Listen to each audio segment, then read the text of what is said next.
Loubna Serraj, Effacé, vous racontez l'histoire d'amour entre deux femmes.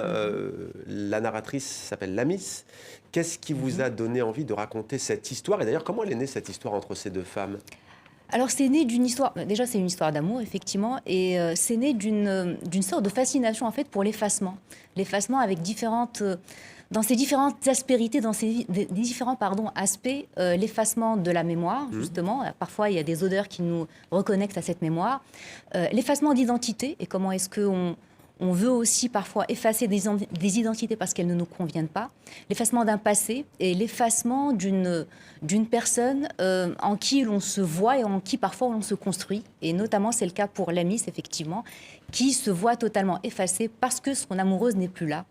Elle lui écrit, oui, avec un certain lyrisme, elle lui écrit, mais le lecteur et la lectrice finissent par, au fil du récit, à découvrir un petit peu vers où ça va.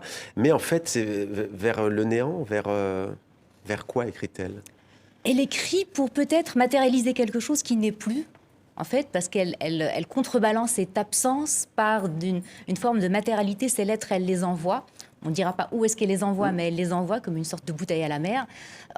Au fil du temps, elle se rend compte que peut-être que la personne ne lui répondra pas, ne lui répondra plus. Et à ce moment-là, s'offre à elle une sorte de décision de croiser des chemins. Qu'est-ce qu'elle fait? Est-ce qu'elle s'efface physiquement, littéralement, ou est-ce qu'elle se regarde et est-ce qu'elle fait face à qui elle est en essayant de se reconstruire différemment, de ne pas se construire uniquement dans le regard de l'autre? Et d'exister en fait à travers elle, à travers ses sentiments, son vécu, et à travers vous, vos héroïnes, vous vous intéressez au mécanisme de la mémoire et de l'oubli. Vous l'avez dit, comment le roman a été perçu au Maroc il y a 1 an à sa sortie? Alors, il est sorti effectivement en mai dernier, à la Croisée des Chemins, et il est en train de faire son petit bonhomme de chemin. Alors, je suis toujours très touchée quand je reçois des messages de lecteurs ou de lectrices qui n'ont absolument rien à voir avec les personnages et qui me disent: tiens, je me suis reconnue finalement.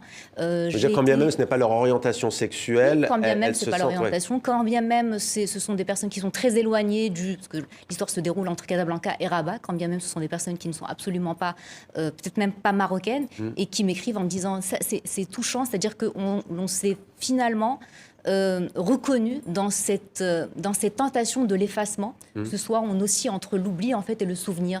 L'oubli et le souvenir dans le roman, ce sont en même temps deux injonctions et ce sont en même temps deux choix. Ouais, deux choix. Que reste-t-il de ces tentatives, tantôt vaines, tantôt réussies, d'affronter le rejet, de s'accrocher à l'amour, d'habiter l'incompréhension, d'appréhender l'espoir, quitte à risquer de perdre la foi de vivre? Il n'en restera peut-être rien, si ce n'est... Ouais. Et si ce n'est quelque chose qui ne sera pas justement effacé. Voilà donc pour ce roman qui est publié aujourd'hui au Diable Vauvert en France.